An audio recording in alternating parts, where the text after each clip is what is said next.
Ha cambiado mucho nuestro conocimiento de la historia del pueblo judío del siglo I, en el siglo XX, sobre todo a Tengo una partir de duda. los hallazgos en la gruta de Qumran, donde apareció algo que conocíamos solo de nombre prácticamente, ¿no? Los esenios. De modo que han cambiado muchas perspectivas de muchas cosas del Evangelio desde el punto de vista histórico. La doctrina es la misma, por supuesto, ¿no? Y hay entonces ciertas cosas que se decían y que ahora ya no se pueden seguir diciendo. Por ejemplo, que Jesús nació el año primero de nuestra era. Los historiadores ya están convencidos de que Herodes murió el año 4 antes de Cristo. Entonces, no puede ser, ¿no? Lo más probable es que Jesús haya nacido 8 o 6 años antes del año 1. Recuerden que este estudio se hizo en el siglo VI. Hasta el siglo VI, o sea, pasaron 500 años, nadie se había preocupado de fijar la fecha del nacimiento de Jesucristo. No me acuerdo la fecha exacta de el que hizo el cálculo, ¿no? Y bueno, si se equivocó por 6 u 8 años, es bastante pequeño la equivocación, ¿no? Porque en aquella época contar los años era muy difícil. Y en este momento, y digamos, la iglesia perseguida durante casi 300 años, ¿no? Entonces, no podía hacerse un estudio de ese tipo. En cambio, ya a fines del siglo IV, el emperador se declara cristiano, católico, apostólico y romano, y ahí viene realmente la paz a la iglesia. Pero eso ya entramos al siglo V, ¿no? Y en el sexto se decide que hay que enumerar la fecha por el nacimiento de Cristo. Otra cosa que también se discute mucho ahora que Jesús haya nacido el 25 de diciembre. Parece poco probable que en pleno invierno, en lo más crudo del invierno, cuando la mayoría de los caminos colapsaba, viajase San José con la Virgen ya grávida a punto de dar a luz por esos barriales, ¿no? Es bien difícil. Entonces se piensa que más bien fue en verano. De hecho, los censos siempre se hacían en verano, que es la fecha en que la gente podía viajar, los días eran más largos, no habían temporales, nieves y todo lo demás, ¿no?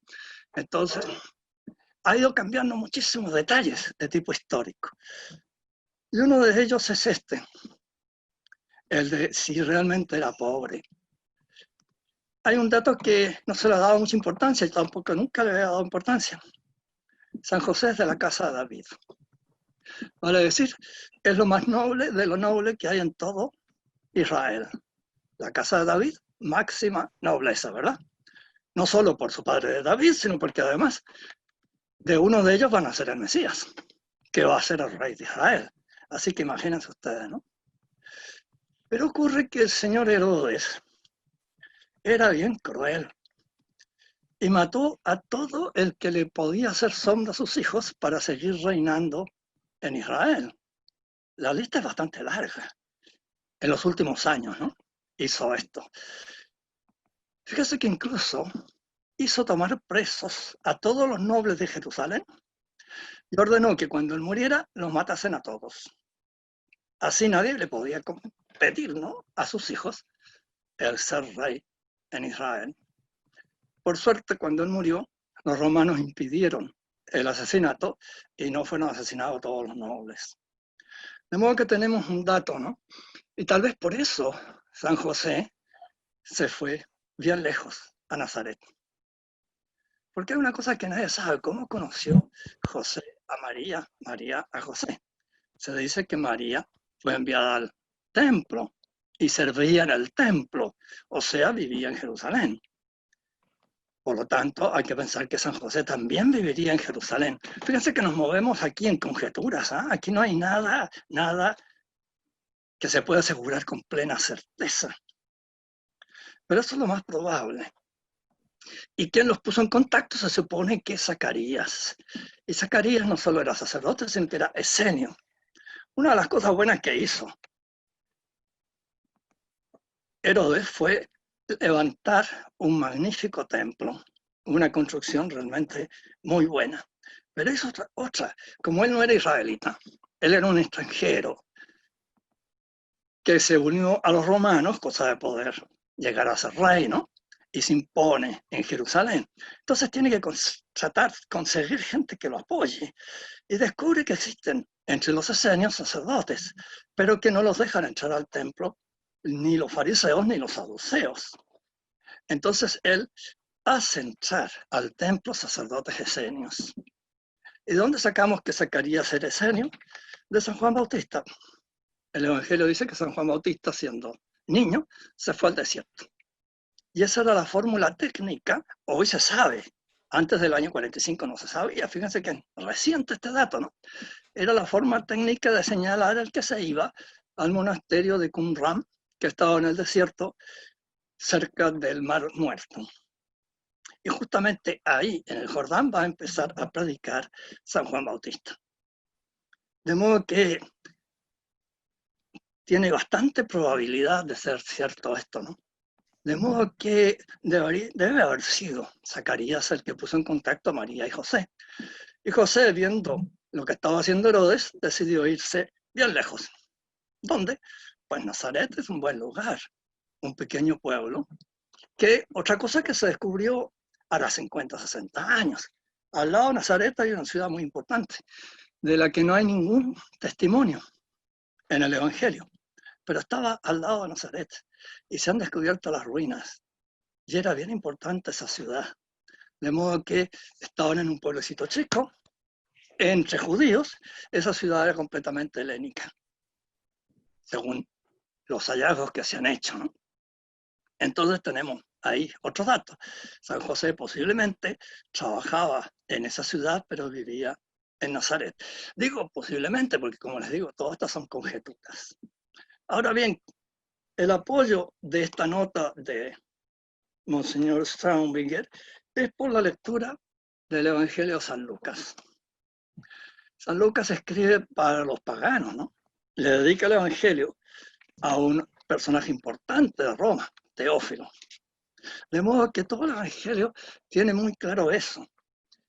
No lo van a leer principalmente los judíos, sino los paganos. De modo que tienen que explicar cosas propias de lo, digamos que los judíos saben perfectamente, pero los paganos no. Y aquí tenemos un detalle bastante interesante, que es el que le sirve de base a Monseñor Straubinger para decir que la Virgen era pobre. Dice así, ¿no? San Lucas, capítulo 2, versículo 22. Ha nacido el niño Jesús, ¿verdad? Y dice, cuando se cumplieron los días de la purificación de ellos, o sea, de María y Jesús, según la ley de Moisés, lo llevaron a Jerusalén para presentarle al Señor, como está escrito en la ley. Entonces cita al Éxodo. Todo varón que nazca el primero será consagrado al Señor. Y luego cita al Levítico. Y para ofrecer un sacrificio, según lo dicho también en la ley del Señor, pero ahora en el Levítico, un par de tórtolas o 2 pichones. Aquí me llama la atención 2 cosas. Lo primero es que nos dice que ofreció San José y la Virgen. Cita la ley. Una cosa es que cite la ley, otra cosa es que haya sido eso lo que ellos ofrecieron. Segundo, la cita está trunca, porque el Levítico dice que han de ofrecer un carnero y un pichón. Pero si la persona es pobre y no puede ofrecer un carnero, pues puede ofrecer 2 pichones. Esa primera parte se la salta. Es curioso, ¿no?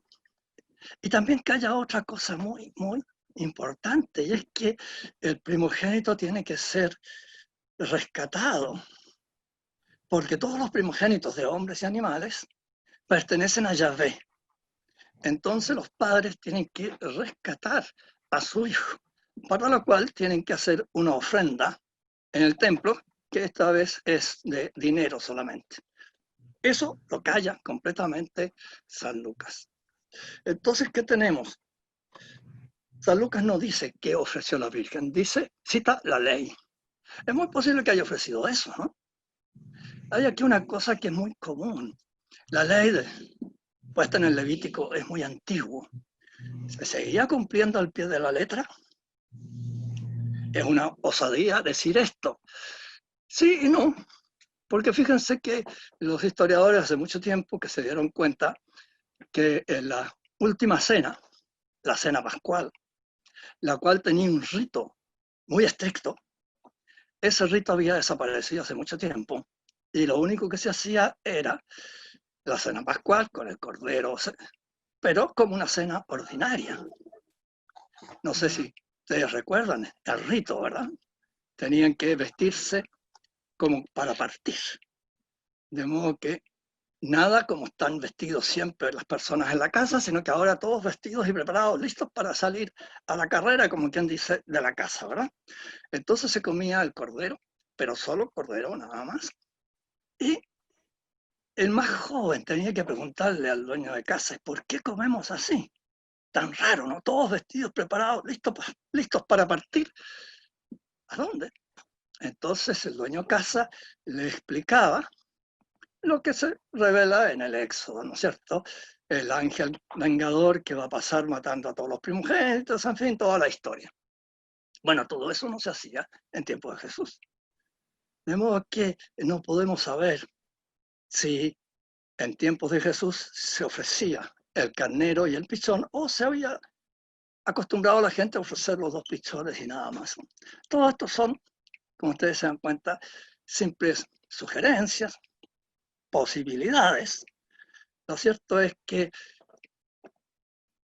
San José es un nobilísimo caballero y muy respetado.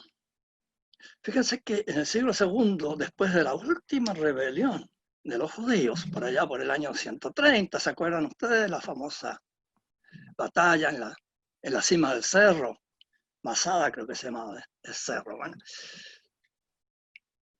el emperador descubrió, advirtió, no sé cómo, ¿no?, que todos los judíos lo que buscaban era al hijo de David, que iba a reinar. El hijo de David tenía que ser un hijo de alguien de la casa de David. Y entonces, ¿qué hizo el emperador? Dio orden de ubicar a todos los hijos de David y matarlos. Desaparecida la casa de David, entonces no hay más revueltas en Israel. Y así se hizo. De modo que hoy probablemente no queda nadie que sea descendiente de David, porque los romanos los mataron a todos. De modo que de buena razón tenía San José para irse de Jerusalén, ¿verdad? E irse bien lejos. Pero hay otra cosa muy curiosa. Fíjense ustedes que Jesús que viaja San José con la Virgen a Belén, se empadronan y regresan a Belén. No, raro, ¿no? Muy raro. No, se quedan en Belén y se quedan bastante tiempo. Y cuando llegan los magos, dice el texto que la estrella se detiene en un lugar, entonces los magos entran en la casa y encuentran a José, María y al niño. Ahora San José y María están viviendo en una casa. Vaya, ¿habrán comprado una casa en Belén? ¿O habrán arrendado una casa en Belén? ¿O algún pariente los acogió? Difícil saberlo, ¿no? Se ve, da la impresión de que él ha decidido quedarse en Belén. Una vez que el niño nace en Belén, quedarse en Belén. Y se ha trasladado entonces a Belén. Y por eso tiene ahora su casa. Pero recibe el anuncio que tiene que irse y se va. Y otro dato curioso, cuando vuelve a Belén y se instala en Belén, pero ahí sabe que ha sido confirmado por los romanos como sucesor de Herodes, el hijo. Entonces él dice, no, capaz que se entere, pienso yo, ¿no? Ustedes pueden pensar cualquier cosa, claro. Pienso yo que debe haber pensado San José, y si se entera este nuevo rey que nosotros nos escapamos y que este niño nació en Belén, pero que se escapó y no lo mataron, ¿qué va a hacer? Lo va a matar, ¿no? Entonces decide regresar a Nazaret. Ahora, los censos solo contaban a los ricos. ¿Y por qué digo esto? Me metí en internet y vi un trabajo bastante largo sobre los censos y me interesó que hoy se ha podido reconstruir perfectamente el censo que mandó a hacer el emperador Augusto el año 28 a.C. Hubo muchos censos, ¿no? Y con distintos motivos. Al comienzo los censos eran para contar las personas aptas para el servicio militar. Entonces los censados eran los varones de 18 a 60 años. Finalmente, el siglo más tarde, interesaba más saber cuánta gente había. Los censos entonces se aplicaban un poco a todo el mundo. Sin embargo, la principal preocupación era fijar el impuesto a las propiedades, por lo tanto, a los ricos. Y fíjense las preguntas que tenía que llenar el que era llamado al censo. Las tengo aquí. Primero que nada, su nombre, el de su esposa y el de todos y cada uno de sus hijos. Segundo, tenía que declarar los bienes inmuebles que él poseía. Claro, eso era para justamente cuánto iba a tener que pagar. De modo que esa persona tenía que tener bienes inmuebles para que fuera persona censable. Enseguida, ¿cuántos esclavos tiene? Y con el nombre de cada uno. Y tenían que presentarse todos los esclavos, como los hijos y la mujer, todos tenían que ir. Luego tenía que dar cuenta de sus armas y finalmente de sus clientes. Vaya las preguntas del censo, ¿no? Se ve claramente que el censo lo que busca es saber cuán rico es ese hombre para ponerle el impuesto. Pero resulta que los que recogían los impuestos pagaban una cierta suma fija al imperio y lo que ellos pudieran cobrar de más era para ellos, lo que era motivo de muchas injusticias. Quien solucionó esto fue nada menos que Nerón. Harto mal, hablamos de Nerón nosotros, ¿no? Bueno, pues esta ley que él hizo fue muy buena. Autorizó a la persona que creyese que había sido grabada en exceso a reclamar ante los tribunales del emperador, ante los tribunales de justicia. Y si el tribunal le daba la razón a la persona censada, el que había impuesto esa carga tenía que pagar 3 veces la cantidad que él había hecho pagar de más a ese ciudadano. Eso fue un alivio, ¿verdad? Por lo menos había, como decimos en Chile, derecho al pataleo. Esa fue una reforma que hizo Nerón, ¿no? Entonces, ¿qué tenemos? Ese es el principal argumento del jesuita este que le citaba yo la semana pasada, ¿no? Si fue llamado ascenso es porque tenía propiedades inmuebles. Y una persona que tiene propiedades inmuebles no es precisamente un pobre, ¿no? Ahora nadie tiene que pensar que era un millonario, por supuesto que no. De hecho, no hay ningún rastro de que haya tenido esclavos. Y los millonarios tenían esclavos, ¿no? Y luego cuando analicemos las bodas de Caná, vamos a ver otro dato que hace pensar que la Virgen era una persona destacada.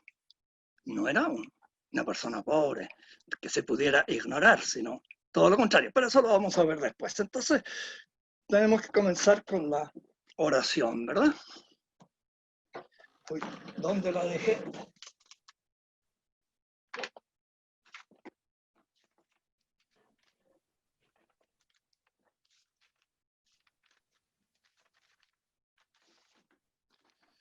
Yo me la sé en latín, pero no en castellano.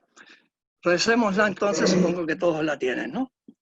Concédenos, Dios misericordioso, desear ardientemente, investigar prudentemente, conocer con verdad y realizar con perfección lo que te es grato, para el avance y gloria de tu nombre. Amén. Bien, habíamos llegado hasta el versículo 8, ¿no es cierto? Entonces, leamos a partir del 9.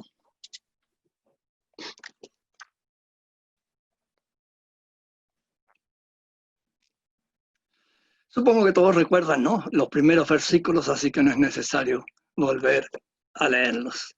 Y vamos al 9.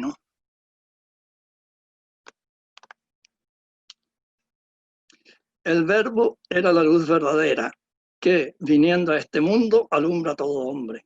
En el mundo estaba, y el mundo fue hecho por él, pero el mundo no le conoció. Aquí Santo Tomás dedica varias páginas a unas disquisiciones bastante complicadas que no es el caso insistir en ellas. Pero en fin, Jesús es la luz verdadera.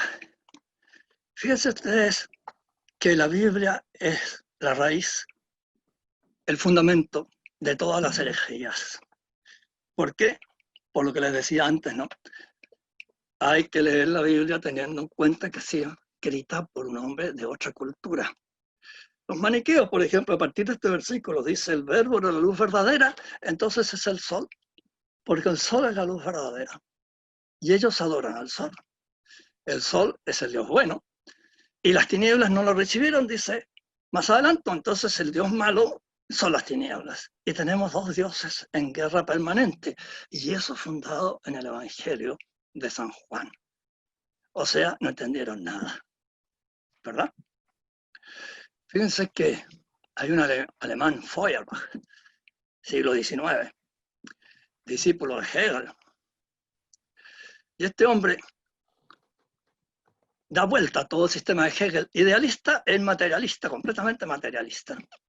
Y él no es católico, pero tiene una preocupación por el cristianismo, no es cristiano tampoco, es ateo, ¿no? Tiene una preocupación por el cristianismo y dice, voy a leer algo, a ver. Entonces dice, miren, hay miles de tipos de iglesias cristianas, ¿no? Pero hay una que es por encima de todas, ¿no? La más grande, la católica. Entonces voy a leer qué dice la Iglesia Católica. Ahora, ¿a quién recomiendan en la Iglesia Católica? A Tomás de Aquino. Ah, entonces voy a leer a Tomás de Aquino. Y toma la Suma Teológica de Santo Tomás y empieza a leer. Y citando la Suma Teológica llega a la conclusión de que Santo Tomás es ateo. Y lo que enseña Santo Tomás es que el hombre es Dios. Vaya lo que entendió este pobre alemán, ¿no? ¿Se dan cuenta de lo que pasa cuando uno se va a otra cultura? Miren lo que viene a decir. Claro, como Jesús es Dios y Jesús es hombre, entonces el hombre es Dios. Ah, está fácil, ¿no? Está bien clarito. Y dicho por Santo Tomás de Aquino. Vaya. Increíble, ¿no? Bueno, así que tengamos cuidado. Sí, es bueno leer la Biblia, sobre todo el Nuevo Testamento, ¿no? Y como les decía, los libros sapiensales del Antiguo Testamento, los Salmos, tienen cosas muy bellas, pero siempre hay que tener cuidado. Quien lee la Biblia es la que hizo la Iglesia, la Biblia. ¿Y quién hizo la Biblia? La Iglesia Católica. Claro, en el Antiguo Testamento se llamaba la sinagoga, ¿no? Pero la sinagoga es la Iglesia Católica primera y luego viene la segunda. Hay un Antiguo Testamento, hay un Nuevo Testamento. Y claro, el Nuevo Testamento anula al Antiguo, obvio, ¿verdad? Y por lo tanto, el Antiguo Testamento se deja de lado.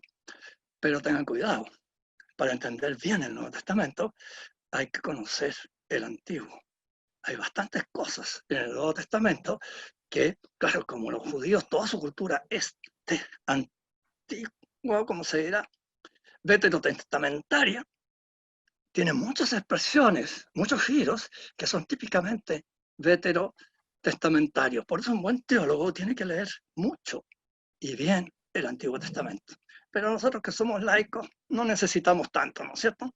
Así que vamos directamente al Don Nuevo. Juan Carlos, Sí. antes que siga hay una consulta. Javier Gutiérrez nos pregunta, dice, sabemos que San Pablo era ciudadano romano y que esto era sorprendente siendo judío, es decir, que no era lo común. En los censos romanos, ¿eran censados todos o solo los ciudadanos romanos? Lo que sería un nuevo indicio de la no pobreza de San José. Los primeros censos, sobre todo en tiempos de la antigua Roma, de la República, mucho antes del Imperio, solo censaban ciudadanos romanos porque buscaban ellos sobre todo quién era apto para el ejército. Y claro, el que no era ciudadano romano no era apto para el ejército. Pero después se fue esto abriendo, ¿no? Un dato, por ejemplo, para que vean ustedes la diferencia. Este censo del año 28 a.C. llega a la conclusión que en el imperio hay 4.063.000 personas censadas. Pero el imperio tiene alrededor de 60 millones de personas en ese momento. ¿Y qué pasó con los demás? ¿Se dan cuenta? No todos eran censados. Y fíjense que en el censo se incluye hasta los esclavos de la persona censada, hasta los clientes, la clientela, como decían entonces, de la persona censada. Y sin embargo, el resultado es 4.063.000. Nada que ver con la población real, ¿no? Incluso los censos muy posteriores siempre dan una cifra muy pequeña. Cuando el imperio tiene más de 100 millones, hay un censo que da 6 millones, no sé cuánto, los censados. Pero el imperio ya tiene 100 millones de habitantes, ¿no? ¿Y qué pasa con los demás? Ven ustedes, ahora Tarso sí. Tarso es la ciudad donde nació San Pablo. Ahora, a medida que Roma va creciendo, va estableciendo la ciudadanía romana en otras ciudades, porque le han prestado un gran servicio. Y así, poco a poco, todas las ciudades de Italia pasan a ser, como quien dice, los ciudadanos, pasan a ser ciudadanos romanos. Incluso ciudades del exterior. Y así Tarso. Ahora no sé, recuerdo que lo leí alguna vez, por qué Tarso fue declarada ciudad, digamos, los que nacían en Tarso eran ciudadanos romanos. Y San Pablo es ciudadano romano de nacimiento porque nació en Tarso. De modo que eso tiene que haber sido una ayuda especial que Tarso le hizo a los romanos en alguna guerra, tal vez cuando estaba comenzando la conquista de lo que hoy llamamos Turquía, ¿no? Y entonces se llamaba Asia, la provincia de Asia. Tal vez en ese momento los de Tarso secundaron a los romanos y los ayudaron en esa conquista, y por eso entonces los habitantes de la ciudad de Tarso son ciudadanos romanos. Y eso fue extendiéndose, y en el siglo III, me parece, no me acuerdo la fecha ahora, el emperador extendió la ciudadanía romana a todos los habitantes del imperio. Se acabó la distinción entre ciudadanos romanos y los otros, ¿no? Pero me parece que eso fue en el siglo III. 212, con Caracalla. ¿Con quién? Con Caracalla, si mal no recuerdo. Ya. Bien. Así que esa es la razón que se extendiera. Bien, ¿podemos seguir entonces? Sí, don Juan Carlos. Ya, el verbo era la luz verdadera. Claro, pero entendiendo por luz una metáfora, ¿verdad? Recuerden que la luz es lo que nos permite ver. Y es común, como lo decíamos la semana pasada, usar el verbo ver en vez del verbo entender o comprender, ¿no es cierto? Entonces uno dice, ahora veo, claro, este problema que no podía solucionar. Quiere decir que lo comprende, nada más que eso. Y aquí, por eso, el verbo es la luz verdadera. Viniendo a este mundo, alumbra a todo hombre. Es curioso, la Vulgata y la Vetus Latina tradujeron mal este versículo, y por eso Santo Tomás hace una larga explicación que hoy no vale porque era una mala traducción. Es muy curioso este versículo, dice, el verbo de la luz verdadera que, viniendo a este mundo, alumbra a todo hombre. En cambio, la traducción antigua decía que alumbra a todo hombre que viene a este mundo. Entonces ocurre que el que viene a este mundo es el hombre y la luz lo ilumina a él. Y no, lo que dice San Juan es que al venir a este mundo, el verbo, al encarnarse, el verbo en este mundo, entonces alumbra a todo hombre. ¿Se dan cuenta que cambia la significación? No tiene mucha importancia, pero en fin, lo importante es que sabe realmente el que acepta a Jesucristo. Y por eso San Juan, por ejemplo, en las epístolas, varias veces dice que tal persona me ha alegrado mucho porque sé que camina en la verdad. Y eso lo dice varias veces de distintas personas. Lo que más quiere él es que las personas caminen en la verdad. Pero la verdad es Jesús, ¿no es cierto? Yo soy el camino, la verdad y la vida. Eso solo lo puede decir Dios. Porque claro, como Dios es la causa creadora de todo, Dios tiene en sí la verdad de todo. Y las cosas son verdaderas en tanto en cuanto respondan a lo que Dios quiere de ellas. Y por lo tanto, nosotros, si queremos salvarnos, lo primero que tenemos que hacer es caminar en la verdad, caminar en la luz que trae Jesucristo con su evangelio. Pero cuidado, fíjense que la palabra verdad muchas veces en la Biblia significa fidelidad. Fíjense que la palabra conocer en la Biblia tiene un sentido práctico. En nosotros la palabra conocer tiene un sentido teórico. Me parece que es el profeta Isaías, estoy recordando, tiene un texto que dice: el que juzga con justicia al pobre y al desvalido, ese me conoce, dice Yahvé. Fíjense qué curioso el texto, ¿no? El juez, se supone, ¿no?, que juzga al desvalido, al pobre, en justicia, ese me conoce, dice Yahvé. Ven ustedes el conocimiento práctico. Hay que llevarlo a la práctica. Hay que vivirlo. Eso es conocer para un judío. En cambio, para un griego no. Conocer es la teoría, es lo especulativo, un mero saber intelectual, se viva o no se viva. Fíjense que dice el Génesis: Adán conoció a Eva y Eva engendró y dio a luz un hijo. Fíjense el significado de la palabra conocer, ¿no? ¿Y qué dice la Virgen? ¿Cómo será esto si yo no conozco varón? Fíjense la palabra conocer. Está significando entonces una acción práctica, una acción que engendra vida en este caso, ¿no? Engendra la vida. Y a eso lo llaman conocer. Jamás un griego habría dicho eso, ¿no? Ven ustedes, incluso en el Nuevo Testamento tenemos esta dificultad. Tenemos que conocer la manera de pensar, ¿no? Entonces, cuando el Verbo se encarna, empieza a iluminar a todo hombre. Y luego sigue, versículo 10, en el mundo estaba y el mundo fue hecho por él, pero el mundo no le conoció. Con cuánta pena habrá dicho esto San Juan, ¿no? Y aquí Santo Tomás dice: ¿cómo es posible que diga en el mundo estaba y en el mundo no le conoció? Cuando acaba de decir de que viene a este mundo. Es que hay muchas maneras de estar, dice San Juan, dice Santo Tomás, en fin, no es necesario insistir mucho en esto, pero efectivamente, claro, como Dios, Él está en todas partes, ¿no? Es la inmensidad de Dios. Pero aquí San Juan está hablando del Verbo encarnado. Y el Verbo encarnado no está en todas partes, está solamente en Jesús.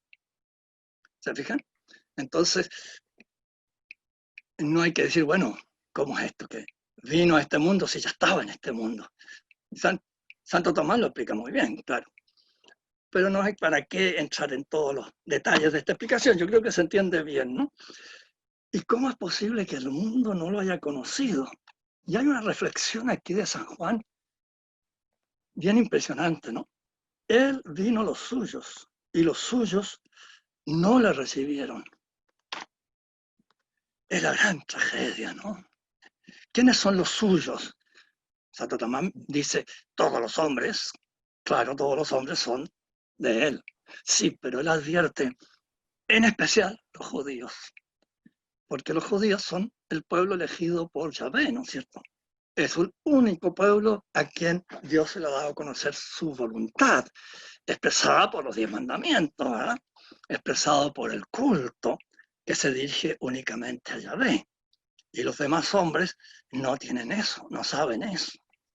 Entonces, cuando dice San Juan vino a los suyos y los suyos no lo recibieron, se refiere al pueblo de Israel. Y aquí Santo Tomás se pregunta cómo es posible que diga eso cuando los apóstoles lo recibieron. Una gran muchedumbre lo aclamó como Mesías el domingo de Ramos, ¿verdad? Es que otra vez el asunto de la cultura, ¿no? Los judíos hablan generalmente con hipérboles que no hay que tomar al pie de la letra. Un camello que pasa por el ojo de una aguja, ¿verdad?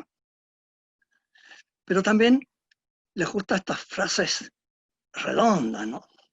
El Salmo dice que nadie conoce a Dios. ¿Y cómo el salmista puede decir eso? Y él lo conoce, ¿verdad? Pero nosotros tenemos frases igual de drásticas, digamos, que todo el mundo entiende porque están en nuestra cultura, ¿no? Entonces yo le puedo decir a alguien, oye, pero tú eres el único que no sabe esto, si esto lo sabe todo el mundo.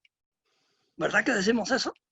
O sea, 7.500 millones de personas saben esto. Oiga, ¿verdad que no queremos decir eso?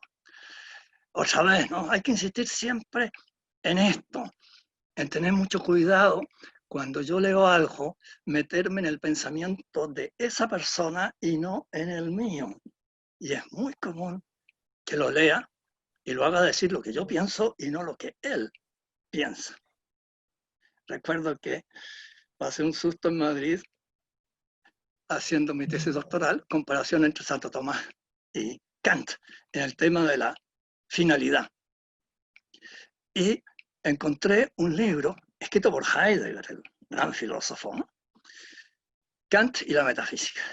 Lo compré, lo leí y quedé asombrado porque si Heidegger tiene razón, yo no he entendido nada a Kant. Según Heidegger, Kant es realmente un gran metafísico.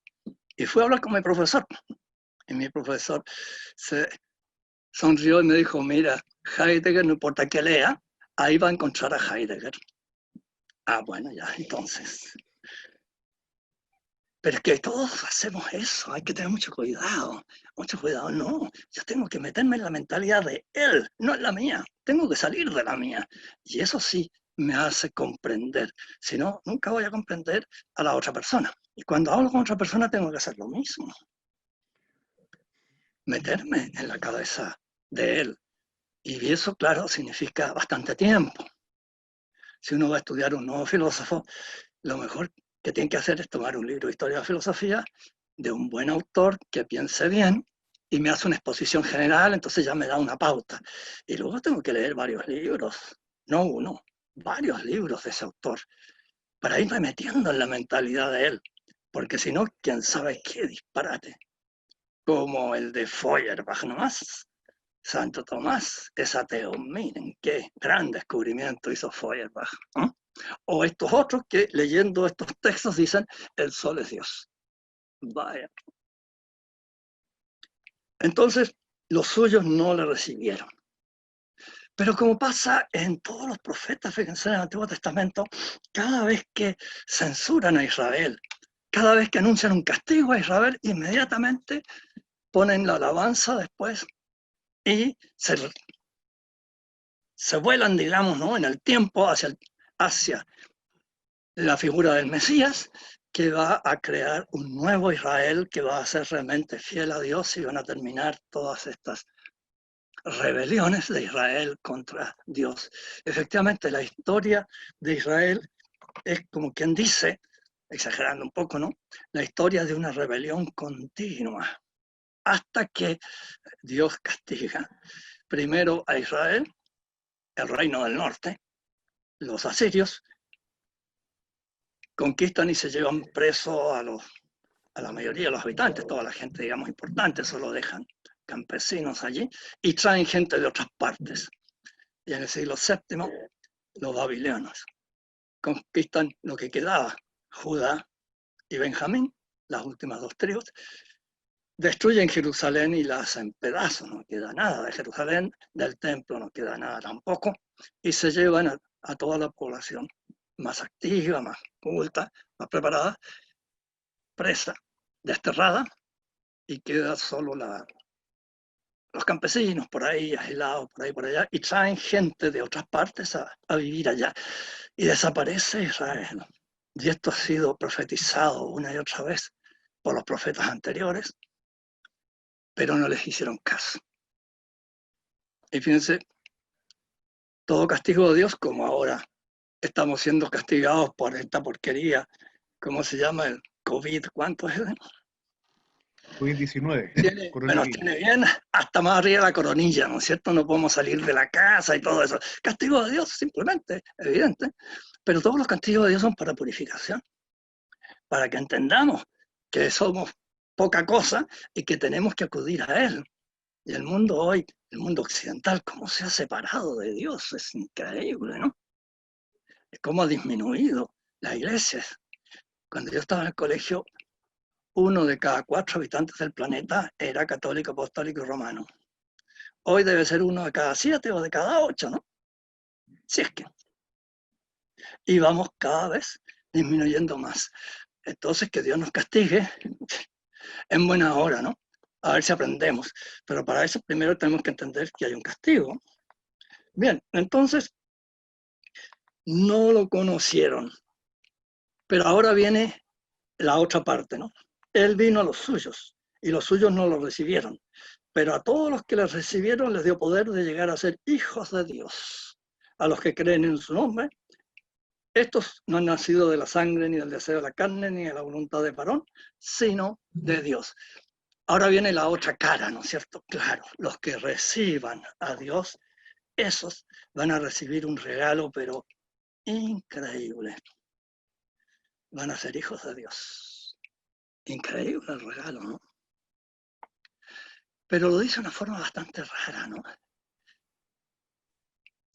El poder de llegar a ser hijos de Dios. A mí hay algo que me molesta bastante y una vez tuve un choque en un congreso tomista, ¿no? Un sacerdote declaró que todos los seres humanos eran hijos de Dios. Entonces yo dije, mire padre, usted se opone a la revelación porque San Juan dice que a los que crean en Él, Dios les va a dar el poder de llegar a ser hijos de Dios. Y si todos fueran hijos de Dios, entonces esto no vale nada, ¿no? No hay que decir eso por ningún motivo. Desgraciadamente todo el mundo está diciendo que todos los hombres son hijos de Dios. No, son hijos de Dios únicamente los que lo han recibido. Y varios padres de la iglesia comentan, San Juan Crisóstomo, por ejemplo, y otros, ¿no? Que si alguien dice que conoce a Jesucristo, pero modifica lo que Cristo ha enseñado, vale decir, es un hereje, ese no es hijo de Dios. Y tiene razón, ¿no? El hereje no es hijo de Dios, porque en vez de someter su inteligencia a la de Jesucristo, somete la inteligencia de Jesucristo a su propia y particular inteligencia. Y eso no se puede hacer nunca. ¿Se acuerda lo que insistía tanto yo la semana pasada, no? La Biblia se lee en la iglesia. Es la iglesia la que determina cómo se ha de entender. Y lo hace a través, claro, de los grandes teólogos, los padres de la iglesia. Y a veces incluso hay decisiones del magisterio eclesiástico, ¿no? Que nos dicen claramente, esto se entiende así. Ah, ya, entonces no se puede entender de otra manera. Y se acabó la discusión. Como dice San Agustín, Roma locuta, causa finita. Roma ha hablado, la causa ha terminado. Se acabó la discusión. Ah, pero cuidado.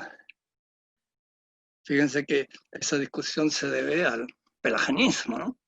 Pelagio era un monje extraordinariamente santo, entre comillas, ¿no? Pero cayó en el orgullo. Y fue condenado por un papa. Y cuando vino su sucesor, volvió él con unos buenos dialécticos y convenció al papa que, al nuevo papa, ¿no?, la injusticia de su condenación. Y San Juan y San Agustín entonces reúne a los obispos de África en concilio y condenan a Pelagio. Pero San Agustín era pillín, ¿no? ¿Qué hizo? En vez de mandar las actas al Papa, se las manda al emperador. Y agrega, los obispos de África rompen su comunión con el obispo de Roma si éste no acepta lo que hemos determinado acá, porque ya lo determinó su predecesor. Y Roma locuta causa finita, ¿no? Entonces el emperador, ¿qué hizo? tomó a Pelagio y a sus compañeros y los desterró y después les entregó las actas al Papa. Y el Papa entendió la indirecta, ¿verdad? Entonces deshizo lo que había hecho. Son detalles de la historia de la Iglesia, pero es bueno tenerlo presente, ¿no? Para no caer en una especie de adoración de todo lo que diga un determinado pontífice. No, todos los pontífices se han equivocado bastante seriamente. Pero cuando definen es cátedra, ahí no. Y justamente, no me acuerdo cómo se llamaba el antecesor, ¿no? Él definió que Pelagio había entendido mal el Evangelio y le exigió que cambiara, ¿no? Pero él no cambió. Y viene el otro y lo rehabilita. Mala cosa, ¿no? Entonces, cuando ahora hay sacerdotes que hablan de que Lutero era muy espiritual, uno se queda realmente helado. En los últimos años, Lutero se emborrachaba casi todas las noches y lo tenían que llevar a la cama porque no era capaz de levantarse de la mesa. Y en la última noche se suicidó. Vaya que era espiritual Lutero, ¿no? ¿Cómo pueden ahora estar diciendo eso? Francamente, increíble. Bueno, volvamos al Evangelio de San Juan, ¿no? Les dio poder de llegar a ser hijos de Dios a los que creen en su nombre. Pero esto parece imposible porque ¿cómo vamos a tener nosotros, ¿no? El poder de llegar a ser hijos de Dios? Cuando ser hijos de Dios es un don, es una gracia, que es sobrenatural y por lo tanto nadie tiene ese poder. Pero entonces ahí Santo Tomás explica, no, lo que pasa es que Dios no, como quien dice, no ha creado autómatas, ¿verdad? No, ha creado seres libres, inteligentes, y quiere que sean libres y que sean inteligentes. Y entonces ejerzan su libertad y libremente acepten lo que Él les propone. Entonces, en ese sentido, ¿no? Les da poder de llegar a ser hijos de Dios. ¿Cómo? Aceptando la palabra de Cristo. Esa es la manera. Y sometiendo nuestra inteligencia a la inteligencia de Cristo. Y de esa manera nosotros, en cierto modo, tenemos el poder de llegar a ser hijos de Dios. Pero Santo Tomás nos dice, incluso fíjense, en ese momento en que yo decido rendir mi inteligencia y poner allí lo que Cristo enseña y no lo que a mí se me ocurre, lo hago por una gracia de Dios. Y ahí viene esa distinción, supongo que todos conocen, ¿no? Entre la gracia santificante y la gracia actual. ¿Tienen claro todos ese concepto? ¿O es mejor que lo explique un poco? A lo mejor puntualícelo, don Juan Carlos, nunca está de más a veces. Nunca está de más. Bueno, Sí. Fíjense que las gracias actuales son impulsos que Dios nos da, ¿no es cierto? Ayudas que Dios nos da. Claro, eso significa gracia, ¿no? Hacerle a alguien un regalo. Y eso lo está haciendo Dios constantemente con todos los seres humanos. Hasta con Judas, ¿no? Con todos, absolutamente con todos. Pero el problema está en que reciban esa gracia, ¿verdad? Que acepten esa gracia. Por eso no hay nada peor que el ateísmo, ¿no? Porque esa persona está resistiendo esas gracias actuales y por eso es ateo. Ahora, claro, hay que tener cuidado. Nosotros solo conocemos, como dice siempre la Biblia, a los hombres por su cara, pero Dios los conoce por su corazón. Nosotros no sabemos qué enfermedad mental pueda tener esa persona, qué deformación pueda tener esa inteligencia, porque desde niño le han enseñado una cantidad de calumnias contra la Iglesia Católica.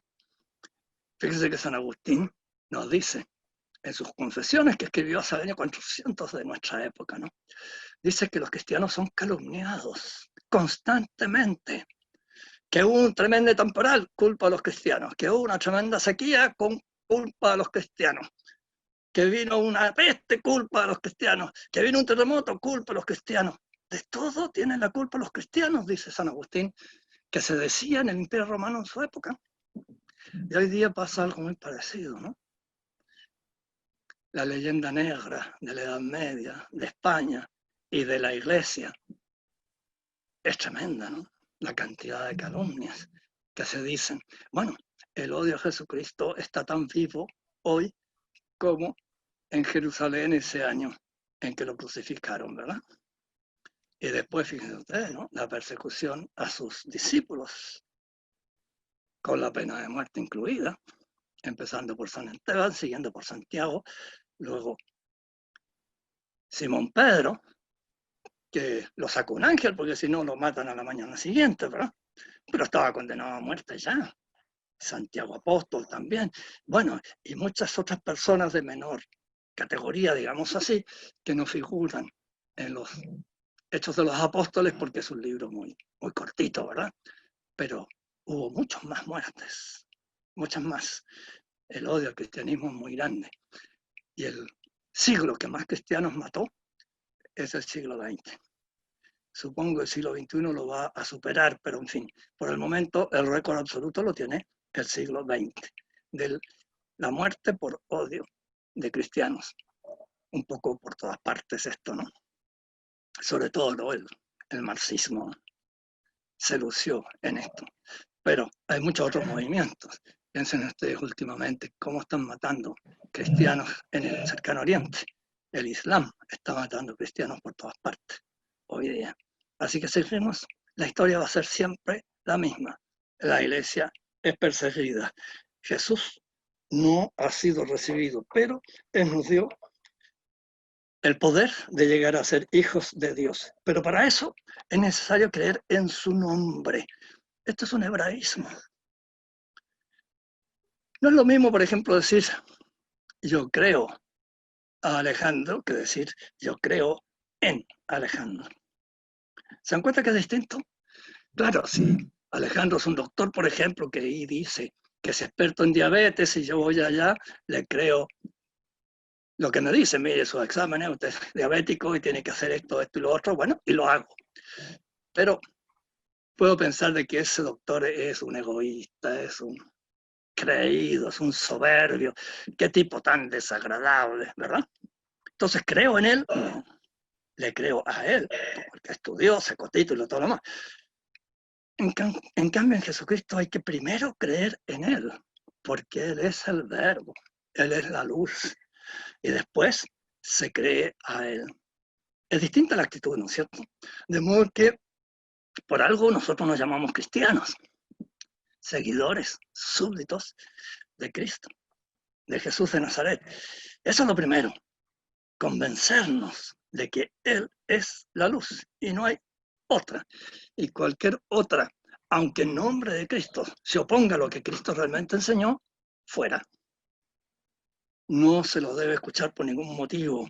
Fíjese que San Juan, que es el apóstol de la caridad, dice a esos que los llama falsos profetas, nosotros los llamamos herejes, a esos ni los saludéis siquiera. Vaya que es grave la frase, ¿no? Es violenta. Ni siquiera hay que decirle buenos días. Oye, ¿cómo es eso? Bueno, es otra cultura, ¿verdad? Era otra la significación de saludar. En nosotros es un simple, casi diría yo, un tic nervioso, ¿no? Tener que saludar a todo el que me encuentro, ¿no es cierto? No, en aquella época era muy distinto. Entonces, lo importante es eso, entregarse completamente a Jesucristo porque Él es el que nos da ese poder gigantesco de llegar a ser hijos de Dios. Y aquí Santo Tomás nos recuerda que hay tres momentos, ¿no? En esto de ser hijo de Dios. En esta vida somos hijos de Dios, sí, pero apenas, ¿no? Porque somos en realidad principiantes. Pero hay algunos que se van purificando, entonces van realizando cada vez mejor eso de ser hijo de Dios. Claro, porque recuerden, se trata de un conocimiento que se vive, no una pura teoría. Y finalmente dice, los verdaderos hijos de Dios son los beatos que gozan de la visión celestial. En el cielo realmente seremos hijos de Dios. Y por eso hay una oración en que Santo Tomás, para prepararse a la comunión, ¿no? Pide que esta comunión le permita a él llegar a ser hijo de Dios, miembro del cuerpo místico de Cristo. Entonces uno queda sorprendido, ¿no? ¿Cómo? Si para comulgar hay que ser hijo de Dios, hay que estar bautizado. Y hay que ser miembro del cuerpo de Cristo y estar en estado de gracia. Sí, claro, pero nosotros somos principiantes. Estamos comenzando, somos peregrinos. Y vamos poco a poco siendo más y más hijos de Dios. Y la plenitud solo viene después de la muerte, no antes. De modo que la muerte hay que mirarla como una gracia. Dicen que Santa Teresa de Ávila le dijo una vez a su mujer, a su mamá, que deseaba que muriera pronto. Parece que no le gustó mucho a la mamá eso, ¿no? Pero claro, Santa Teresa lo miraba como buen cristiano, ¿no? La muerte descorre el velo y por fin entramos en contacto con Dios, cosa que aquí no se da. De modo que la muerte hay que desearla y no hay que mirarla con temor, porque es eso. Fíjense que todos los antiguos textos de la época de la iglesia en Roma, ¿no? Del Imperio Romano, decían, se durmió en el Señor. Así decían la muerte, se durmió en el Señor. Qué manera tan bonita de hablar de la muerte, ¿verdad? Ojalá nosotros tuviéramos también ese pensamiento. Bueno, son las 8 según mi reloj, así que tenemos que quedar Efectivamente. aquí. Sí, ¿Verdad don que Juan sí? Carlos, hay una pregunta brevísima que Ya, señala si usted podría indicarnos dónde se encuentra la anécdota de San Agustín, Pelagio, los papas y el emperador. ya. Bueno, hay que leer una vida de San Agustín, ¿no? Yo he leído varias vidas de San Agustín, no recuerdo en este momento los nombres, y ahí aparece el... O también estudiar el pelagianismo. Si tú pones Pelagio, el pelagianismo, puede que ahí aparezca, ¿no? Porque el gran enemigo de Pelagio fue San Agustín. Y de hecho, escribió varias obras contra Pelagio, porque el error de Pelagio fue creer que el hombre era capaz fácilmente de llegar a la virtud más excelsa. De hecho, él se podía pasar toda la noche en oración y ni le daba sueño. Podía pasarse 2 o 3 días sin comer y ni le daba hambre. Era de una virtud increíble. Pero eso lo llevó a la soberbia, ¿no? Entonces, el que no es capaz de eso, es un maldito. Oiga, no. Usted tiene esa capacidad impresionante, pero yo no. Yo me muero de hambre si no como todo el día. Y él se pasaba 3 días sin comer y no le pasaba nada. Oiga. Entonces, San Agustín, contra Pelagio, por ejemplo, tiene una invocación maravillosa. Dice, Señor, dame lo que me pides y pídeme lo que quieras. Fíjense, ¿no? Y Pelagio salta, ¿no? ¿Cómo es esto? Tú tienes que ser capaz, ¿no? Y no, dice, no, porque a él le costó mucho, si él fue pagano en su juventud, después se unió a los maniqueos y solo a los 33 años se dio cuenta que estaba más perdido que el teniente Bello, como decimos en Chile, pues, ¿no? O sea que mira lo que le costó, ¿no? Y en un sermón él dice, no desprecien a los paganos que hay aquí en Hipona, porque a lo mejor uno de ellos va a ser su próximo obispo. Claro, si él había sido pagano hasta hace poquito nomás, Exactamente. y después se convirtió. Así que nosotros también, ¿no? Tenemos que Sí, pensar con amabilidad, con humildad, el gran regalo que hemos recibido. Pero efectivamente. la humildad no debemos perderla, ¿no? Es un regalo esto de llegar a ser hijos de Dios, un regalo Perfecto. sobrenatural, que algo no podíamos ni sospechar siquiera que existiese, ¿no? Sí, Ni los judíos lo supieron. Y eso es que ellos a veces hablan, ¿no? De hijo de Dios para decir de alguien, ¿no? Pero como metáfora. En cambio, en nosotros es algo real, es una adopción. Y por eso somos hermanos de Jesucristo. exactamente. Bueno, supongo que Bueno, fue cortita la respuesta, que es no, lo que pero concisa necesitaba. y contundente, maciza, obviamente. Bueno, nuevamente les agradecemos a todos su asistencia y si me permiten recordar las palabras del gran tomista chileno Osvaldo Lira, nosotros en cada momento somos sobreexistencializados por la gracia de Dios, somos modelados en cada instante y eso también es importante recordarlo a partir de lo que don Juan Carlos nos señala. Así que les agradezco a todos, muchísimas gracias por su participación y nos vemos el próximo martes a las 19 horas. Que estén muy bien. Gracias a ti por hacer posible todo esto, porque estas cosas de internet y cosas así, yo no entiendo nada, si yo soy del siglo pasado, así que ustedes las hacen, yo hablo nomás aquí, pero que me lo den todo hecho. Perfecto. Hasta el próximo martes. Nos vemos.